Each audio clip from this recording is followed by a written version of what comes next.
You and I disagree on Russell Wilson. I have him as a top 5 or 6 quarterback. I think his temperament, that's why I like him more than Kyler or Aaron. All these teams are making these moves. All the Packers did, pay Aaron Rodgers more money. I think Denver's going to be a much better team. It feels very much, I've been saying this for a year now, it feels very much like Tom to Tampa, where you had all these young players that were better than everybody thought except for like fantasy football players. Like all these like Judy and Cortland Sutton and this Javonte Williams. Like unless you're a fantasy football player, you may not understand the value, but they're all just ready to explode. I mean, if Teddy Bridgewater and Drew Lock had 20 touchdowns and 9 picks, those two. And Vic Fangio, the coach, like offensive coach Russell, we're getting to 30-7. We're getting around there pretty quickly. So, okay. You throw this top 5 stuff around. Okay. Mahomes. I'm not trying to just make this a list show, but let's just Mahomes, Allen, Herbert. Do we agree they're all better than him? Those 3. That's just 3. Mahomes, Allen, Herbert. Mahomes, Allen, absolutely. You're not ready for Justin Herbert yet. Well, he's got to have a winning record in the league. I don't know that he does. That feels substantial. Don't know that he has to have a winning record in the league. Justin Herbert, by the way, has been in the league 2 years, and in those 2 years has won as many playoff games as Russell Wilson the last 2 years, both with the old goose egg. Would you rather have Russ than Rodgers? Yes. Aaron, I think we have a 16-game playoff record, 7-9. At home, often as a favorite. I think Aaron's into Aaron. I don't think he has leadership skills. I have data that proves he's not great coming from behind. He's a bailer, not a baller. He's not a foxhole guy. He's not optimistic. He's more cynical. I think he's a bad hang. I think he wears people out. I don't think he trusts many. By the way, that's been his issue family on. He doesn't trust people. So I just know with Russell, every day, all he thinks about is Ciara and football. I don't get anything else. And here's the thing. I think you're like the guy who was in love with this girl when you guys graduated high school. And then you both went to different colleges and you came back and she's given you all this evidence. She's a different person. And in your mind, she's still as she was 4 years ago. The Russell Wilson you fell in love with, I don't know that guy still exists. He's not on the field. He's not as effective, and off the field, he seems like he's a bit of a pain in the ass. Like I know he's your guy, but I'm not demanding a trade, but here are 4 teams I would go to. Hold on, the ghost huddle on national television. Hey, look at me, cameras. I'm doing a whole huddle and a whole 2-minute drill with no teammates with my fingers broken, and then having his doctor released that statement that seemed like it came from Trump's White House doctor. This is the greatest rehab of the greatest hand that you've ever seen. I think your guy Russ has gotten a little Hollywood. I think he's a little Hollywood, Colin. Well, there are people in Seattle who did think he's changed. I've heard that from people around the Seahawks. They thought he changed.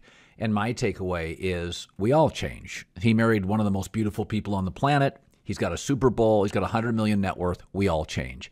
I think at his core, he's an optimistic, aspirational, willful, focused guy. I think Aaron Rodgers at his core is needy, doesn't have a wide net of social connections. I think he's odd. Again, look at all the teams getting better.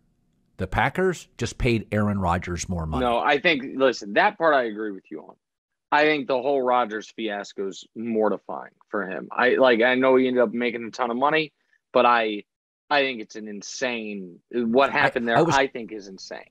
I was talking to an agent. I had dinner with an agent about 3 or 4 nights ago, and he said, I've never seen an athlete lose more brand than Aaron in a year. He's like, a lot of people want nothing to do with this brand. I've never seen an athlete lose, whether it's Q rating or popularity or anything, without committing a crime faster than Aaron Rodgers has. Like, you know what I mean? Like it's remarkable what the way he's viewed now as opposed to 12 months ago. Go ahead. I mean, literally, he's the highest paid quarterback in the league, and he gets into semantics, and he didn't like the word used by Ian Rappaport. It's like, dude, you're the highest paid quarterback in the league. End of debate. Of course. You said agent and made me think of someone because when I was thinking about the quarterbacks. What do you make of the Lamar thing? Why didn't Lamar have a deal? Is it Lamar Jackson? Like, what do you? I know. Sorry to just throw that at you, but I thought of it because he doesn't seem to have an agent. I would argue of all the quarterbacks in the league, the one who should most want long-term security is the one who rushes for 1,000 yards a year. Like, that's crazy to me that he hasn't signed a new deal. Well, Lamar's initial brand was undervalued and then very quickly turned to perhaps overvalued. He can't play from behind. Baltimore, like New England, pays infrequently, drafts to replace everybody eventually, is willing to pay, but I've read multiple reports that say they're in discussions. Bouchatti likes him. John Harbaugh supports him. But I was on the Lamar's undervalued until last year, and then I thought, I'm going to keep my eyes open. Is he a tad overvalued? I'm not sure he's either, but would you have some concerns when you look at the trajectory of Herbert and Joe Burrow? Oh, I would have major concerns. And Josh Allen? I would have major concerns if I'm the Ravens. Yes. But from what I understand, I think the Ravens have made him some offers. Like, it's not like they're like, we're not signing you. Now, maybe they're not signing him at $45 million a year. Maybe it's closer to $35 million a year. My point is this. I think given his playing style and that he didn't play great last year, if I were advising him, I would say, you have to sign the contract. Maybe you cost yourself a total of $12 million, but not signing the contract, you might cost yourself $100 million. Like, what? How much did Baker cost himself by not signing whatever the Browns' best last offer was? It might have been $100 million that he cost himself. $75 million? I don't know. I think for some of these guys that aren't sure things or are bigger injury risks than others, and I've talked about this before, betting on yourself sounds great, except for when it doesn't work out. When it doesn't work out, it's a Greek tragedy. It's not a story of inspiration. And I worry about Lamar in this regard. I think it's why Kyler's like, you got to pay me right now. And I'd be skeptical about paying Kyler too. I wouldn't be a big fan of that, but I understand why he's doing that. He knows how big he is. He knows what's happening at the end of the years. I think Lamar not doing everything he can to get a new contract is crazy. I think it's crazy. Well, I think his mother is still his agent. Right? I know. That's what I'm saying. Like, I don't think it's great. I don't think he's getting great advice.